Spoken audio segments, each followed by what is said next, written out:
Bonjour à tous et à toutes. Bienvenue à ce septième webinaire sur la méthodologie de la catéchèse. Méthodologie catéchistique 2.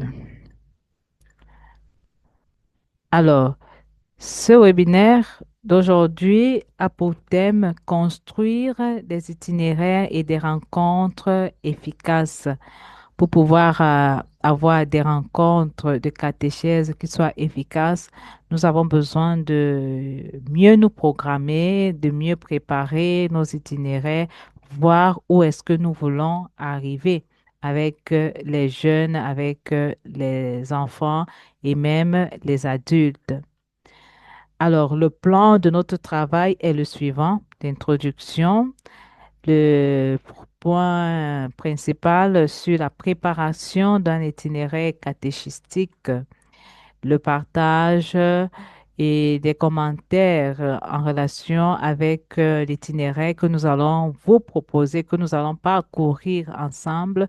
C'est un exemplaire, c'est un modèle en fait, mais qui est d'une réalité concrète et chacun pourra adapter ses itinéraires en fonction de son contexte. Et nous avons la conclusion. Alors, en guise d'introduction, pouvons dire que lors du dernier webinaire, nous avons exploré une vision globale de l'initiation chrétienne comme un processus unitaire et intégré, enraciné dans la pédagogie divine. Nous avons compris que l'initiation n'est pas la somme de trois sacrements distincts mais un itinéraire unique d'immersion dans le mystère pascal du Christ qui transforme progressivement l'existence des croyants.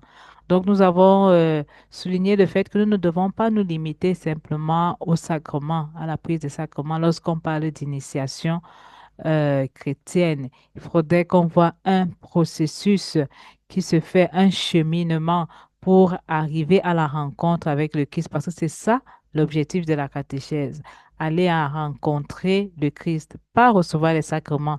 Sinon, si on se limite simplement à la réception des sacrements, raison pour laquelle on voit qu'après, de la confirmation, nous ne voyons plus les jeunes qui s'en vont. Justement, pourquoi? Parce qu'ils n'ont pas rencontré le Christ. Ils ont seulement reçu les sacrements, mais il n'y a pas eu cette rencontre concrète avec le Christ.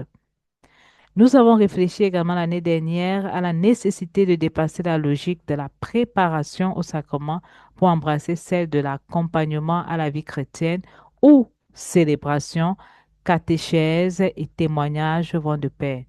Nous ne pouvons pas séparer ces trois éléments, célébration, catéchèse et témoignage. Si on voudrait vraiment que l'enfant, le jeune, l'adulte rencontre le Christ, il faudrait que tous ces éléments soient réunis.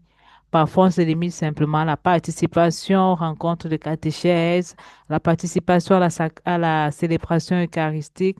On oublie l'élément essentiel, le témoignage de vie. Témoignage de vie est important aussi de voir l'enfant. Vous pouvez voir votre catéchumène, votre catéchisé, s'il a vraiment rencontré le Christ en fonction aussi de sa vie. On peut participer à la messe tous les dimanches, même tous les jours. On peut participer chaque semaine à la catéchèse, mais notre vie n'est pas exemplaire. Donc cet aspect est important. Aujourd'hui, donc, nous franchissons une étape décisive, passer de la vision théologique à la conception concrète. Quand on parle de la conception concrète, on fait référence justement à l'itinéraire catéchistique, parce qu'on ne peut pas seulement se limiter à cette vision de la théologie, mais il faudrait qu'on voit concrètement qu'est-ce qu'il faut faire pour avoir une rencontre catéchistique efficace. Alors on peut se demander, comment ces principes se traduisent-ils dans la pratique? Avoir des itinéraires, une rencontre efficace, il faut passer par des itinéraires, des programmations. Et comment cela se traduit dans la pratique? Ce que nous allons voir quand nous allons vous présenter l'itinéraire. Comment élaborer un programme annuel qui soit fidèle à la pédagogie de l'initiation chrétienne tout en respectant le rythme de chacun? Et justement, nous verrons comment est-ce qu'il est important de programmer. Pourquoi on programme, on prépare cet itinéraire en tenant compte de certains aspects, la théologie, la catéchèse elle-même, on tient compte aussi de la personne elle-même. Justement, on parle du respect, du rythme de chacun. Même si nous avons établi, nous avons programmé, nous avons préparé un itinéraire, il est important que l'on respecte également le rythme de chacun. C'est pas parce que nous avons dans notre itinéraire qu'au mois de novembre, on devrait déjà parler, par exemple, on aurait déjà terminé de parler de l'avant, par exemple, hein, et qu'à tout prix, même si mes catéchumènes, mes catéchisés n'ont pas encore saisi vraiment le- notre rencontre, la séance précédente, il faut passer, il faut aller de l'avant. Non, nous sommes, je dirais même, obligés d'attendre que tous les catéchumènes soient déjà sur le chemin, qu'ils aient compris ce à quoi ils veulent s'engager. S'il y a même un seul qui ne comprend pas, je suis obligé de retourner. On parlait de la brebis, non, et les égarés. Il faut toujours aller vers elle. On va la chercher pour qu'elle retrouve aussi les 99 autres. C'est là aussi être pasteur, bon pasteur. Comment organiser une seule rencontre catéchistique qui ne soit ni un cours scolaire, ni un simple moment d'animation, mais un véritable événement de grâce? La catéchèse n'est pas l'école, ça on l'a déjà dit maintes fois. On ne parle pas de cours de catéchèse, on ne parle pas de leçons de catéchèse, mais on parle de séances de catéchèse, on parle de rencontres de catéchèse ou rencontres catéchistiques. Il faut faire donc la différence. Et quand on parle de la catéchèse, ce n'est pas un moment d'animation où on applaudit, on fait chanter les enfants, on pose les questions, ils répondent, et puis on se dit, bon, on a fait la catéchèse, on a animé. Non. Est-ce qu'ils ont rencontré le Christ, même si vous avez animé, est-ce ils ont fait cette connaissance avec le Christ? Est-ce qu'ils savent pourquoi est-ce qu'ils sont là?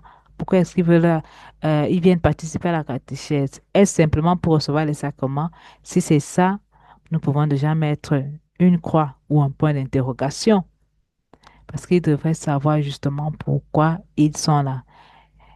Mais la catéchèse, justement, cette rencontre est un événement de grâce où tu rencontres le Christ. Alors, ce deuxième webinaire vise à fournir des outils opérationnels, des critères pour concevoir des itinéraires cohérents avec l'année liturgique, méthodologique, pour structurer des rencontres dynamiques et efficaces, des grilles de travail pour passer de la théorie à la pratique. Il faut donc des critères. On ne peut pas concevoir des itinéraires si on n'a pas des critères. Et ces critères doivent être cohérents avec quoi? Avec l'année liturgique. Par exemple, si nous programmons dans notre itinéraire que nous allons parler en fonction de l'année, parce qu'on fait les itinéraires en fonction de la première année, deuxième année, troisième année, et ensuite on va avec la confirmation, c'est 2 ans, un an de première année de confirmation, deuxième année de confirmation. Donc chaque année a son itinéraire. Les itinéraires ne sont pas pareils. Pourquoi? Parce qu'il y a un objectif à atteindre pour chaque itinéraire. Donc, chacun a son propre processus, son cheminement. Alors, il faudrait qu'il y ait une cohérence avec l'année liturgique. Si nous sommes au mois de décembre, au mois de novembre, au mois de décembre, je ne peux pas parler aux enfants de la passion du Christ au mois de novembre ni au mois de décembre. Même tout le premier trimestre, je ne peux pas parler de la passion du Christ. Je ne peux pas parler de Jésus qui a souffert en ce temps-là. Je ne peux pas mettre non plus parler du temps de l'Avent au deuxième trimestre aux enfants, justement parce qu'il faut qu'il y ait une cohérence avec l'année liturgique, raison pour laquelle on parle justement de ces critères qui doivent être cohérents avec l'année liturgique. Et au deuxième trimestre, justement, on devrait parler presque à la fin déjà de la passion. On va parler également du temps de carême pour que les enfants puissent s'imprégner. On ne peut pas parler au premier trimestre du temps de carême, pas du tout. C'est-à-dire, si ce sont les enfants de la première année, on ne peut pas mettre les éléments, euh, les principaux éléments, les éléments principaux au niveau du deuxième trimestre en ce qui concerne, par exemple, le signe de la croix. On ne peut pas mettre ça au deuxième trimestre. Il faut le mettre au premier trimestre, les premiers jours. C'est élémentaire. Donc, tenir compte de l'année liturgique. Nous ne nous limiterons pas à parler de catéchèse, mais nous travaillerons concrètement sur la catéchèse en parcourant ensemble des exemples d'itinéraires applicables dans nos communautés. Nous disons bien des exemples d'itinéraires. Nous n'avons pas dit que c'est fixe. Exemple, pourquoi? Parce que ces itinéraires que nous allons vous présenter ont été préparés à partir d'un contexte précis. Donc, vous pouvez le prendre comme exemple, modèle, mais vous vous appropriez maintenant votre contexte, votre réalité, vos interlocuteurs. Pourquoi? Parce que l'itinéraire qui est préparé, par exemple, au Togo ne peut pas être le même qui est préparé au Cameroun, en Haïti, au Yémen, au Gabon, je ne sais pas trop, parce que les réalités sont différentes. Mais le cheminement, les, les critères, voilà, les critères sont les mêmes. On doit tenir compte des critères. Et maintenant, le contenu, c'est ça qui est différent, parce que les réalités sont complètement différentes. L'objectif est que chacun puisse sortir de cette rencontre aujourd'hui avec des compétences pratiques pour concevoir des chemins de foi qui soient de véritables itinéraires d'initiation, des processus graduels, intégraux et personnalisés où chaque étape conduit le croyant à une conformation plus profonde au Christ. Donc, notre objectif de ce jour, c'est justement ça, sortir d'ici avec déjà une idée. Comment est-ce que je peux préparer un itinéraire? Parce qu'on n'improvise pas des rencontres de catéchèse. Il faut suivre un itinéraire, il faut programmer, il faut s'organiser, il faut anticiper. De la vision globale à l'élaboration concrète, tel est le chemin qui nous attend aujourd'hui. Il faut justement passer de, de la vision globale à l'élaboration concrète. Les objectifs de la deuxième rencontre, cette rencontre-ci, est celle vraiment sont ceux d'élaborer un programme catéchistique cohérent, comme j'ai souligné déjà plus haut, cohérent avec l'année liturgique, avec nos destinataires, avec notre réalité au niveau local et bien d'autres encore. Apprendre à planifier et à gérer une rencontre efficace. On peut gérer une rencontre de façon efficace quand nous avons bien programmer nos rencontres. Nous avons bien préparé nos itinéraires. Et vous allez voir que quand ces itinéraires sont bien préparés, nos rencontres sont efficaces. Nous avons une question initiale ici qui pourra nous aider, pourra nous accompagner durant ce cheminement et nous allons y répondre après avoir présenté cet itinéraire, c'est-à-dire voir la différence entre une succession de rencontres et un véritable itinéraire de foi. Quand on parle de succession de rencontres, on se limite souvent à énumérer les thèmes et après, on sait que chaque samedi, on va faire tel thème, tel thème, tel thème, ou mercredi ou dimanche. Là, c'est une succession de rencontres. On sait seulement qu'on a déjà telle rencontre, telle rencontre. Mais un véritable itinéraire de foi, on programme, on s'assoit, on voit qu'est-ce qu'il faut faire. On regarde le temps, l'année liturgique, on regarde des événements au niveau paroissial, on regarde des événements au niveau diocésain. Et tout cela, ça nous permet de mieux nous organiser dans nos rencontres. Donc, on vous demande quelle est la différence entre une succession de rencontres et un véritable itinéraire de foi. À la fin, nous allons revenir sur cette question, nous allons y répondre et chacun pourra faire un partage selon ses inspirations. Première partie, préparer un itinéraire catéchistique. il faut préciser que la deuxième partie, nous n'allons pas la faire aujourd'hui parce qu'elle est programmée pour le mois de mars. La deuxième partie concerne la rencontre proprement dite de catéchèse, la séance de catéchèse proprement dite. Quels sont les éléments qui entrent? Quels sont les aspects? Qu'est-ce qu'il faut faire? Qu'est-ce qu'il ne faut pas faire? Comment est-ce que nous pouvons justement rendre ces séances plus dynamiques? Donc, la première partie concerne d'abord l'itinéraire catéchistique, cet itinéraire qui nous permettra de mieux préparer notre rencontre catéchistique, notre rencontre, notre séance de catéchèse. Alors, pour mieux préparer notre itinéraire, nous avons besoin des fondements théologiques et catéchistiques. Pourquoi? Parce que la catéchèse est basée justement au centre, le Christ. C'est le Christ qui nous accompagne. C'est la parole de Dieu qui nous soutient. Alors, on ne peut ne pas avoir comme fondement la parole de Dieu, comme fondement les documents de catéchèse, que ce soit au niveau local, au niveau universel, de l'Église universelle. Donc, ces fondements devraient nous accompagner. La parole de Dieu est au centre. Et le catéchiste est également celui-là qui met au centre de sa vie la parole. Et pour avoir aussi un très bon itinéraire, il est important de tenir compte des critères de conception.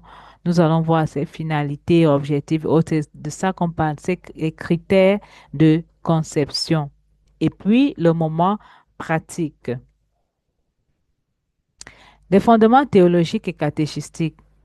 L'itinéraire catéchistique n'est pas simplement un parcours didactique conçu par l'homme, mais constitue une médiation pédagogique de la grâce de Dieu. Ce n'est pas l'homme qui fait tout, c'est Dieu qui agit et nous ne sommes que des instruments. Nous préparons l'itinéraire, pourquoi? Parce que c'est Dieu qui nous a inspirés, c'est lui qui nous aide. Nous invoquons son Esprit Saint nous assister et nous ne travaillons pas seuls, nous travaillons avec une équipe.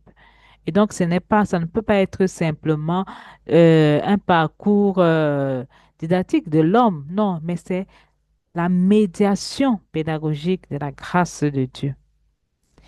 Le véritable sujet qui conduit à la croissance dans la foi n'est pas le catéchisme. Il faut que ça, on le retienne. Ce n'est pas le catéchisme qui conduit le catéchumène, le catéchisé dans la foi. Ce n'est ni la structure pastorale qui le fait, mais c'est Dieu lui-même qui accompagne, qui illumine et transforme le cœur des croyants. C'est Dieu lui-même qui agit en la personne. Le catéchisme est donc appelé à croire en l'action de l'Esprit Saint en chaque personne. Parce que ce n'est pas lui, c'est pas moi qui agit. Ce n'est pas la structure dans laquelle nous nous retrouvons au niveau de la paroisse, au niveau de notre maison. Non, non, non, c'est Dieu qui agit. Le catéchisme se présente comme un instrument docile du Saint-Esprit, créant les conditions pour que la rencontre avec le Christ puisse mûrir et porter ses fruits. Le catéchiste crée des conditions, raison pour laquelle sa présence est importante, raison pour laquelle la programmation est importante.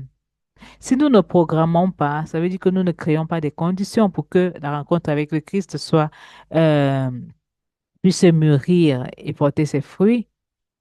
Parce que quand il y a un itinéraire bien préparé, bien conçu, ça permet justement que le catéchisé, le catéchumène entre aussi dans la dynamique et il puisse aussi suivre le Christ.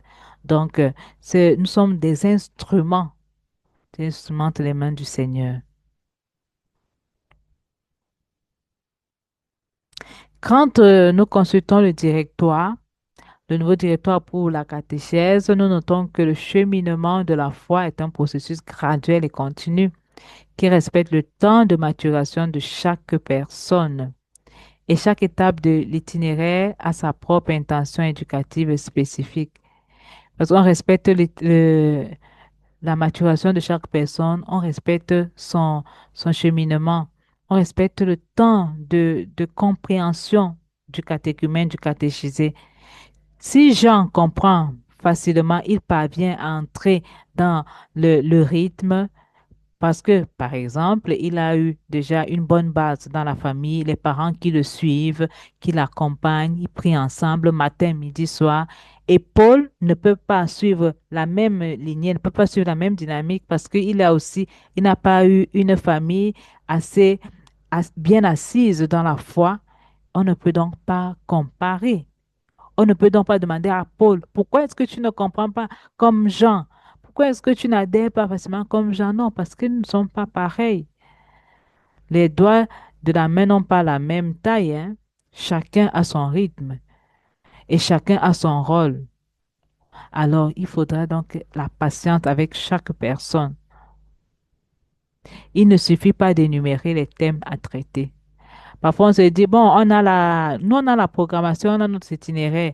Quel itinéraire? On voit les thèmes énumérés, énumérés, énumérés, énumérés. Non, mais il faut identifier d'abord les objectifs de croissance propres à chaque étape de cheminement. On identifie les objectifs. Qu'est-ce qu'on attend des enfants de cette année, de la première année? Qu'est-ce qu'on attend d'eux à la fin de l'année?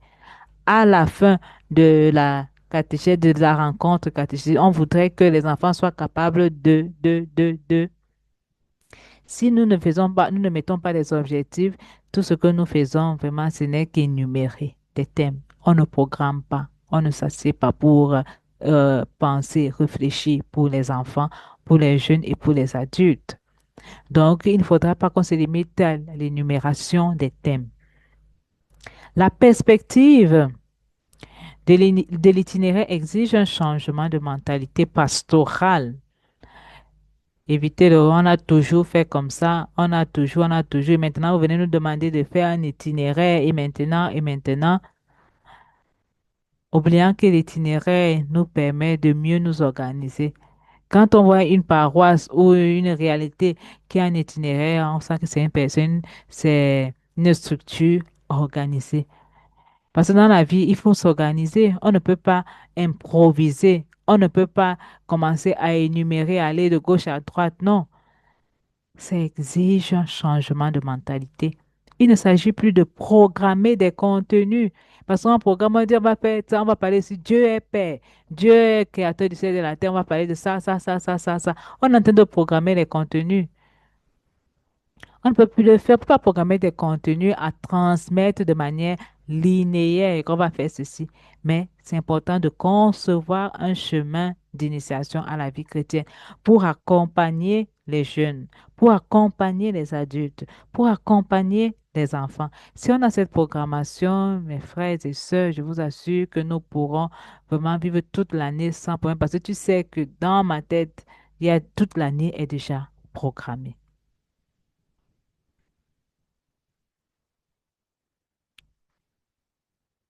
Alors, concevoir un itinéraire signifie intégrer l'annonce, la célébration, le témoignage et la charité dans une seule expérience de foi. C'est ça, concevoir un itinéraire. On intègre l'annonce, on intègre la célébration, le témoignage et la charité dans une seule expérience de foi. Et c'est là que vous pouvez voir vraiment si votre catéchumène, votre catéchisé a vraiment une certaine maturité dans la foi. Quand on parle maintenant des critères de conception, comme nous avons souligné tout à l'heure que c'est important qu'il y ait ces critères dans notre programmation d'itinéraire. Nous voyons la finalité, où est-ce que nous voulons arriver. C'est le but général de notre itinéraire de cette année. Nous avons les objectifs. Qu'est-ce qu'on attend des enfants, des jeunes, des adultes cette année? En programmant cet itinéraire, on attend quoi d'eux? Quelles sont les étapes à suivre? Parce que voilà les critères de conception d'un itinéraire. Quelles sont les étapes? Quels sont les contenus? Comme je vous disais tout à l'heure, l'itinéraire de la première année ne peut pas être l'itinéraire de la deuxième ni de la troisième. Parce qu'on voit les contenus. Si c'est pour la troisième année, nous savons que eux, à la fin de l'année, ce sont ceux-là qui reçoivent le baptême et l'Eucharistie. Alors, quels sont les contenus?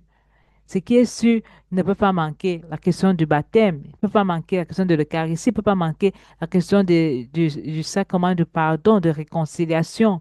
Et puis, bien, le temps de l'Avent et autres, l'amour pour son Église. Quelle méthode utiliser? Il y a plusieurs méthodes dans l'Église. Nous ne pouvons pas vous imposer une méthode, mais quelle est notre méthodologie? Qu'est-ce que nous allons utiliser? Et puis, l'évaluation qui est importante toujours. Notre itinéraire, c'est important de l'évaluer. Pourquoi? Parce qu'on peut améliorer au fur et à mesure. Si on se dit, on va évaluer notre itinéraire par mois, vous voyez donc, ce mois, nous avons vu ces aspects. Comment est-ce que ça s'est passé depuis les catéchistes voient? Est-ce que c'est la méthode est bien? Est-ce qu'il faut la changer? Quand on n'évalue pas, c'est compliqué. Si on attend seulement la fin de l'année pour évaluer, mes frères et sœurs, nous ne marchons pas sur la bonne voie. C'est important de chercher une période pendant l'année pour évaluer. Le but général, qui est aussi la finalité, qui est toujours la rencontre personnelle avec le Christ et la maturation de la foi, doit se traduire en objectifs spécifiques pour chaque étape du cheminement. Tout à l'heure, je parlais qu'on doit avoir les objectifs spécifiques pour chaque étape. Pour la première année, la deuxième année, la troisième année, chaque étape doit avoir ses objectifs. Chaque étape doit avoir ses objectifs. La catéchèse doit être systématique et organique en évitant la fragmentation et l'improvisation. On n'improvise pas en catéchèse. Parfois, on peut se dire, ah, comme ce n'est pas l'école, bon, je viens, je sais qu'on va parler de telle chose, je viens, je m'assois ou je me suis debout, je parle aux enfants, bébé, je pose des questions, on lit la parole de Dieu et c'est fini. Non, non, non, non. On n'improvise pas en catéchèse. La catéchèse est systématique, organique, elle est bien organisée. Raison pour laquelle c'est important de programmer. On ne peut pas fragmenter. On ne peut pas dire, bon, on coupe la catéchèse, on finit de parler du temps de l'Avent. Tout de suite, on parle maintenant le temps de carême. Jésus a souffert, il est mort. Non. Si on a commencé le temps de l'Avent, on va continuer jusqu'à la naissance de Jésus. On va parler ensuite de l'épiphanie et puis autres. On ne peut pas parler de l'Avent, on passe directement au temps de carême. Pas du tout. Donc, on n'improvise pas. Le directoire rappelle que chaque élément de la catéchèse doit être en harmonie avec les autres, créant ainsi un parcours unitaire et significatif. Il y a toujours une harmonie dans la catéchèse. Il n'y a pas division, distinction entre la catéchèse, la célébration, les, les rites et autres. Non, il y a toujours une harmonie avec les autres. L'itinéraire catéchistique ne peut faire abstraction du rythme de l'année liturgique qui constitue la pédagogie première de l'Église. Là, je ne reviens plus là-dessus. Nous avons déjà parlé de l'itinéraire qui doit tenir compte de l'année liturgique. Comme l'affirme Sacrosanctum Concilium, au cours de l'année, l'Église présente tout le mystère du Christ, offrant une immersion progressive dans le mystère pascal. Le directoire pour la catéchèse insiste sur la nécessité d'éviter toute partialité, affirmant que la catéchèse est une formation intégrale qui engage toute la personne et toute la vie ecclésiale. Je disais tout à l'heure que nous ne pouvons pas nous limiter seulement à la participation de nos catéchumènes ou catéchisés à la célébration eucharistique ou simplement à la participation aux rencontres de catéchèse, aux séances de catéchèse. C'est toute la vie de la personne. On parle ici de la formation intégrale. La catéchèse aide aussi le catéchisé, le catéchumène à être un bon chrétien, un honnête citoyen. Chez nous, dans la famille salésienne, on parle justement de ces deux bons chrétiens et honnêtes citoyens. Comment tu vis dans la société? Comment tu te comportes avec les autres? Donc, cette formation intégrale, on ne peut pas se limiter simplement à la participation à la messe ou aux rencontres de catéchèse. Pas du tout. Tout ça intègre toute la personne. Alors, chaque itinéraire doit être conçu sur mesure pour les personnes concrètes qui le suivent. Le directoire pour la catéchèse affirme clairement que la catéchèse doit tenir compte de l'âge, des capacités intellectuelles et des conditions de vie des destinataires en refusant toute standardisation rigide. On doit tenir compte des conditions de vie, raison pour laquelle il disait que chaque itinéraire tient compte de son contexte. On ne peut pas faire un copier-coller. La catéchèse, justement, touche le cœur de la personne. La catéchèse tient compte de l'âge de ceux qu'on a.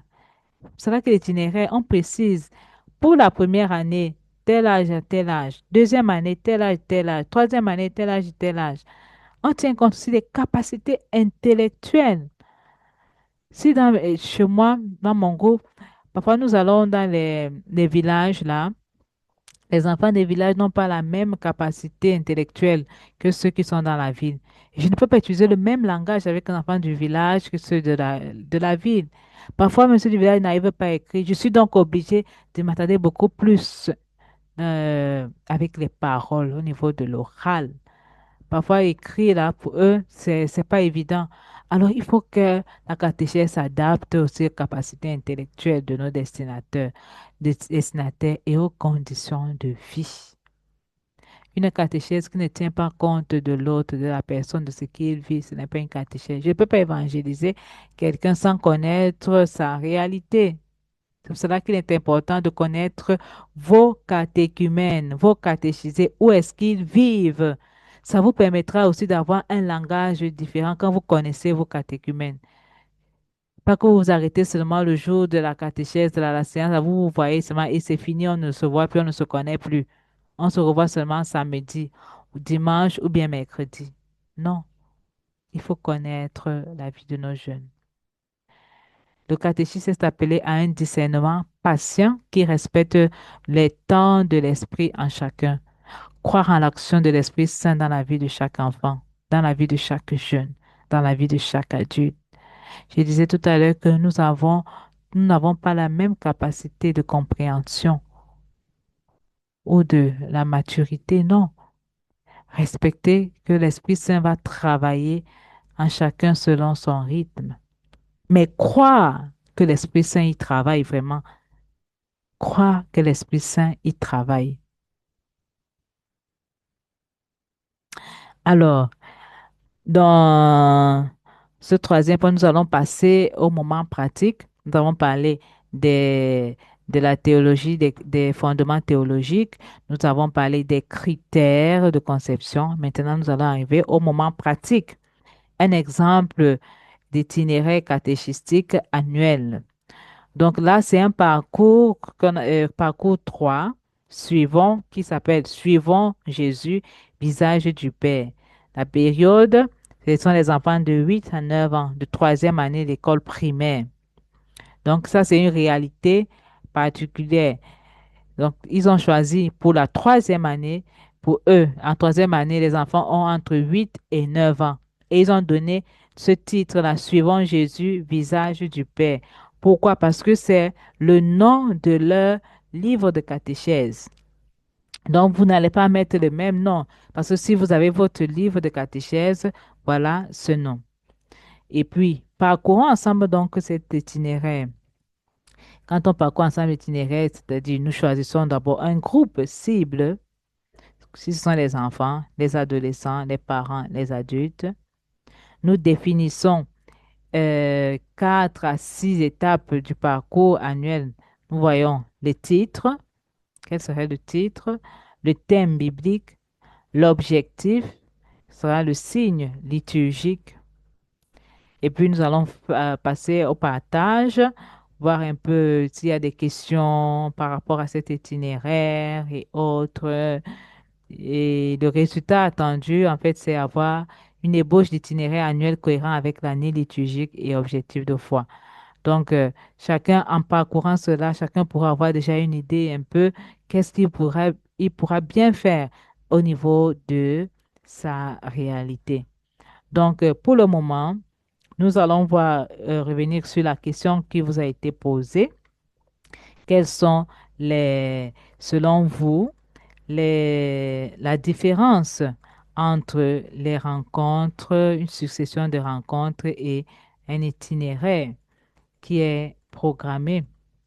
Donc, pour le moment, nous vous écoutons afin d'avoir un petit moment de partage. Je suis en train de rentrer sur cette question-là pour que nous puissions partager. Quelle est la différence entre une succession de rencontres et un véritable itinéraire de foi? Alors, nous allons revenir sur notre itinéraire que nous allons partager.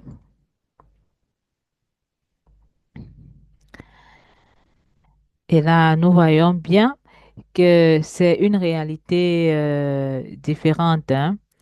Cet itinéraire parcours de disciples, ce sont ceux qui se préparent à être disciples du Christ, à suivre le Christ, on les appelle disciples. Donc, suivons Jésus. C'est un parcours qui prend des enfants qui ont entre 8 et 11 ans. Et là, cet itinéraire ici ce document comprend trois itinéraires. Donc, vous voyez qu'il y a pour de 8 à 9 ans, de 9 à 10 ans, de 10 à 11 ans. Donc, ça prend toutes, toutes les 3 années. Comme je disais que l'itinéraire de première année ne peut pas être itinéraire de deuxième année ni de troisième année. Alors, nous allons aujourd'hui travailler juste sur un seul des deux. Nous allons prendre le premier là, suivant Jésus, visage du Père, pour les 8 à 9 ans. Donc, il y a en général, il y a un objectif général qui accompagne toutes les années. Il y a l'objectif général qui est suivre le chemin de vie tracé par Jésus. Donc, c'est ce qu'ils ont choisi comme objectif général. Et puis, nous avons dans les références bibliques, puisqu'on a parlé de la théologie qui ne doit pas manquer. Toutes ces références théologiques, et on parle de assimiler la parole de Dieu, la foi de l'Église, on parle du catéchisme. Ici, vous voyez la connaissance de l'histoire du salut, catéchisme de la Tchéie, c'est de leur réalité au niveau de l'Italie. Alors là, je vous épargne tous ces détails puisque vous allez recevoir ce document. Je voudrais juste qu'on arrive au niveau de l'itinéraire proprement dit de chaque groupe, car chaque tranche ou chaque étape, il y a pour la modalité pour les garçons et les filles, vous allez voir. Il y a pour les parents, parce qu'il y a aussi justement la préparation des parents, la rencontre des parents. Alors, nous venons à notre itinéraire 3 proprement dit, suivons Jésus, visage du Père, pour la période de 8 à 9 ans, troisième année d'école primaire. Nous voyons là, le parcours aborde le sacrement du pardon dans une perspective initiatique à partir de la redécouverte du baptême. Parce que vous savez que ce sont ces enfants-là, on dit troisième année d'école primaire, de 8 à 9 ans. Donc, ils doivent comprendre ce que c'est que le baptême. Parce que justement, on veut voir la redécouverte du baptême. En établissant un lien entre la réconciliation et le baptême, il libère la proposition d'une relecture exclusivement morale. À travers le témoignage de Jésus raconté dans les évangiles, il accompagne les enfants et leurs parents à la découverte d'un Dieu Père qui aime et pardonne d'une manière unique et personnelle. Vous voyez que dans l'itinéraire, on ne tient pas compte seulement de l'enfant, mais aussi des parents, parce qu'il faut qu'il y ait aussi un suivi des parents. Parfois, on se plaint que les enfants les catéchistes font tout, mais les parents sont en retrait. Alors, on inclut donc les parents dans l'itinéraire. Et l'objectif spécifique pour cette étape, c'est-à-dire pour les 8 à 9 ans, pour ceux qui font en troisième année d'école primaire, nous avons euh, l'objectif qui est formé à l'écoute de la parole de Dieu. La référence biblique privilégiée, les passages évangéliques qui révèlent Dieu comme Père, amour, miséricordieux. La modalité pour les garçons et les filles. Vous voyez que même là aussi dans l'itinéraire, on fait la distinction, les garçons et les filles. Non précise, justement, il y a la célébration du souvenir du baptême. Donc, ceux qui ont été baptisés déjà bébés, ils vont se souvenir de leur baptême. Il y aura donc une célébration durant l'année qui va tenir compte de la célébration de leur baptême. Il y a le rite de la remise du Notre Père pendant l'Eucharistie dominicale en présence des familles et de la communauté paroissiale. Donc, les catéchistes préparent déjà, ça entre déjà dans l'itinéraire. Ils programment, ils savent que tel dimanche, nous allons programmer la remise du Notre Père. C'est comme si on leur demande vraiment d'intégrer cette prière du Notre Père parce on a eu à prendre cette prière avant. Donc, maintenant, ils vont recevoir cette prière proprement dite. La catéchèse spécifique en préparation au sacrement de la réconciliation qui sera célébré pour la première fois pendant le carême. Vous voyez qu'il y a déjà la programmation du carême. Et là, nous sommes en début d'année. On sait déjà qu'on va faire telle expérience au temps de carême. Pendant l'Avent ou le carême, favoriser une expérience de solidarité. Là, nous avons déjà programmé, nous savons au temps de l'Avent, nous allons avoir telle expérience, au temps de carême, telle expérience. Ça concerne les enfants. Maintenant, les parents. Au moins deux rencontres sur l'importance du sacrement de la réconciliation et sa pratique. La présence à la célébration du souvenir du baptême, au rite de la remise du Notre Père et à la célébration du sacrement de la première réconciliation. Donc là, on voit déjà la programmation. Si les parents ont déjà cette programmation en début d'année, ils savent qu'ils doivent être présents à tel événement. Et ils ont deux rencontres pendant l'année. Donc, voilà maintenant un peu la présentation de l'itinéraire. On avait parlé des critères qu'il faut qu'il y ait des objectifs, qu'il y ait des contenus, voilà le contenu, qu'il y ait des attitudes, la parole de Dieu, quand on parle des références des fondements théologiques et puis des expériences, comme nous voyons. Alors, la première rencontre avec les parents en début novembre, ils ont mis début novembre, pourquoi? Parce que si la catéchèse commence en novembre, donc ils ont le temps de préparer la programmation tout le mois d'octobre. Ils ont un mois d'octobre pour préparer tout cet itinéraire. Et ils ont donc programmé en début novembre la première rencontre avec les parents. Là, le contenu, ils n'ont pas encore mis. Ça sera à eux de voir. Et ça sera à vous, par exemple, de voir si vous mettez une rencontre des parents. Attitude, la disponibilité à accompagner dans le cheminement d'éducation à la foi. Dans cette première rencontre avec les parents, permet à ce qu'ils prennent conscience qu'ils sont responsables aussi de l'accompagnement de leurs enfants, l'accompagnement dans la foi. Et là, il faudra choisir quelle parole de Dieu va nous accompagner à cette rencontre avec les parents. Comme suggestion pour expérience, activité ou célébration, la présentation du parcours catéchistique, cheminement vers le sacrement de la réconciliation.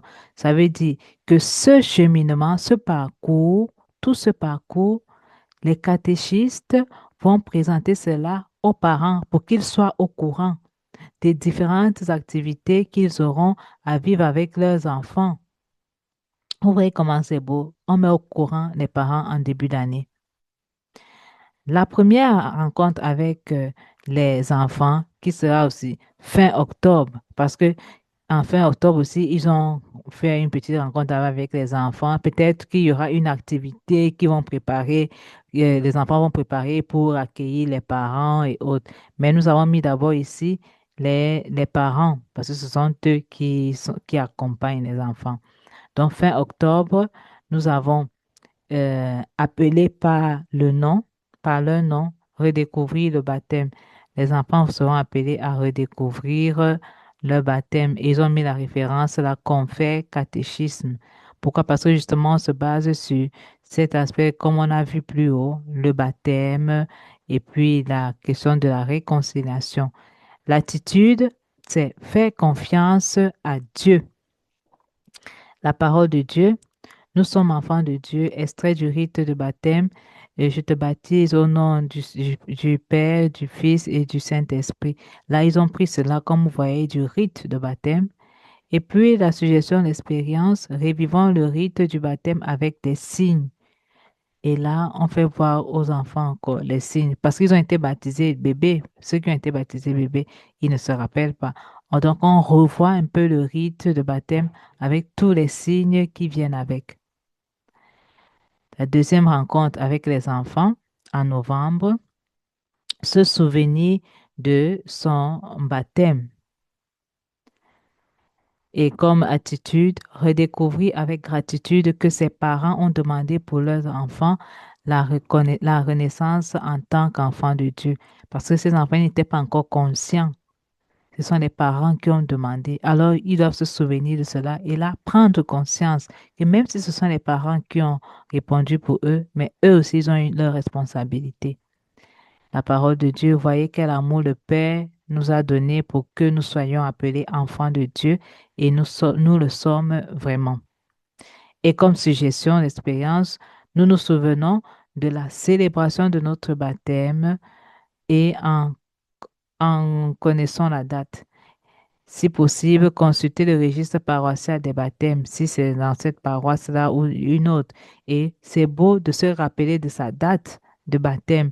Et ce qu'on invite justement les enfants, et là, les parents les aident justement à chercher ou à se rappeler de leur date de baptême. Et là, nous avons la deuxième rencontre avec les parents et avec les enfants en même temps, toujours en novembre. Célébrez le souvenir de son baptême. Réjouissez-vous de vous reconnaître comme enfant de Dieu. Et on prend toujours l'extrait du rite de baptême. Et c'est là que les parents sont présents parce que là, on reprend un peu pour qu'ils se rappellent de ce rite-là. Et la célébration du souvenir de baptême en présence des parents. Chacun d'eux remet à son enfant la lumière tirée du siège pascal avec la brève phrase proposée pour que les enfants se rappellent toujours de ce baptême. Parce que comme je l'ai dit plus haut, enfant, il n'était pas conscient. Donc voilà pour ce qui concerne les baptêmes. En novembre, l'autre rencontre. Et ce sont des jours de catéchèse, hein, justement parce qu'il y a déjà une programmation. Et quand tu as déjà cet itinéraire, tu parviens à t'organiser pour préparer ta rencontre. Apprendre à utiliser le Nouveau Testament. Ils doivent apprendre, les enfants, là, en cette année-là, apprendre à utiliser le Nouveau Testament. Comme ça, quand ils vont arriver deuxième année, troisième année, ils savent déjà, si tu leur demandes où se trouve, par exemple, les actes des apôtres, où se trouve Luc, ils connaissent déjà. Donc, ils apprennent à utiliser le Nouveau Testament comme lieu de connaissance de Jésus. Les évangiles comme lieu d'appel. Et là, il y a l'appel de Lévi. On peut se baser sur l'appel de Lévi. Et comme attitude, être prêt à répondre à l'appel de Jésus. C'est ça l'attitude. C'est comme on peut dire l'objectif. On voudrait que à la fin de notre rencontre catéchistique, le catéchumène ou le catéchisé soit prêt à répondre à l'appel de Jésus. Et nous avons la parole de Dieu, Luc 5, 27 à 32. Il quitta tout, se leva et le suivit. Et là, l'expérience, permettre l'utilisation de l'évangile reçu lors du rite du discipulat, favoriser la résonance du passage de l'évangile. Parce que quand on parle du rite du discipulat, parce qu'il y a eu eux, ils ont fait un rite avant pour suivre le Christ. Ils ont reçu le Nouveau Testament. Donc, ils permettent l'utilisation de ce Nouveau Testament-là parce qu'ils ont eu la célébration avant. Et là, la cinquième rencontre de novembre, qui est la dernière, avec les enfants, on parle des évangiles comme lieu de l'appel. Le jeune homme riche et là aussi l'attitude, la disponibilité à suivre. Ce sont vraiment des objectifs non à atteindre. On voudrait que l'enfant parvienne à être disponible à suivre Jésus.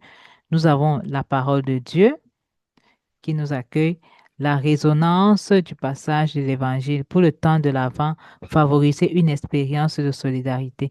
Parce que nous sommes déjà fin novembre et vous voyez que ça coïncide avec le temps de l'Avent. Donc là, ils disent, pour le temps de l'Avent, favoriser une expérience de solidarité. Quand tu as cet itinéraire, tu peux déjà t'organiser en sachant que pour notre dernière rencontre du mois de novembre, nous devons déjà penser à une expérience de solidarité. Comme ça ne te surprend pas parce que tu sais déjà et vous pouvez déjà penser, préparer cette activité avant la fin de novembre. Et pour la sixième rencontre avec les enfants en décembre, on continue avec le temps de l'Avent. Je vous épargne toutes les lectures là. Nous voyons en décembre le temps de l'Avent, préparer le chemin du Seigneur. En décembre, déjà avant qu'il ne parte, on parle déjà aussi de la naissance de Jésus. Vous voyez qu'il y a une relation, il n'y a pas discordance avec le temps de Noël, le temps de l'Avent. Vous voyez qu'en décembre, on parle déjà aussi de la naissance de Jésus et l'annonce des bergers. Et là, il y a l'attitude, louer Dieu le Père pour le don de Jésus, la parole et puis l'expérience, favoriser la résonance du passage de l'Évangile, le chant de Noël. Donc, apprendre le chant de Noël avec les enfants en décembre. Et la dernière rencontre de décembre avant les congés de Noël, nous avons un chemin avec les rois mages. Vous voyez qu'on parle des rois mages. Adorer Jésus, nous sommes venus l'adorer, valoriser la crèche. Et là, on peut même faire une activité, préparer la crèche déjà avant avec les enfants. Et nous avons là le temps de Noël du Seigneur. Et là, les enfants aussi sont en congé, ils partent en Noël avec les familles. Ils reviennent donc en janvier. Quand ils reviennent en janvier, c'est pour parler justement du pardon, demander pardon, vaincre le mal par le bien, le courage de faire le bien. Et là, ils n'ont pas encore trouvé la parole de Dieu. Ils peuvent mettre une parole de Dieu là et puis l'activité. Comme je vous ai dit, c'est un exemple. Et puis chaque réalité peut adapter selon son contexte. Et ensuite, on parle de deuxième rencontre de janvier. Dieu ne nous laisse pas seuls face au mal. Je vous épargne toutes les lectures parce que vous aurez les documents, hein. Le temps de janvier, on parle toujours de l'amour, on parle de la brebis égarée, de la femme pardonnée, justement parce que ils se sont basés sur le baptême, l'avant, maintenant le pardon, le regard de Jésus qui pardonne en février. En février, le Père miséricordieux. Et maintenant, mi-février, on commence déjà la préparation au sacrement de la réconciliation, puisqu'on a parlé du pardon. Maintenant, quand on parle du pardon, il faut qu'ils voient qu'est-ce qu'on fait au niveau du sacrement de la réconciliation. On peut mettre en valeur ici le catéchisme. Ici, ils ont un catéchisme qu'ils appellent Venite con me, venez avec moi. Et là, ils peuvent s'organiser. Parce qu'on parle déjà du pardon. Ça, on arrive, on est déjà en train d'arriver. Nous sommes déjà au temps de carême. Et là, nous avons en mars la préparation au sacrement de la réconciliation. Le sacrement, la célébration de la première réconciliation, exprimer la joie pour le pardon reçu. Et en mars aussi, célébrer la passion de Jésus qui nous a réconciliés avec Dieu. Et nous avons la prière du chemin de croix. Vous voyez que c'est l'itinéraire va avec l'année liturgique.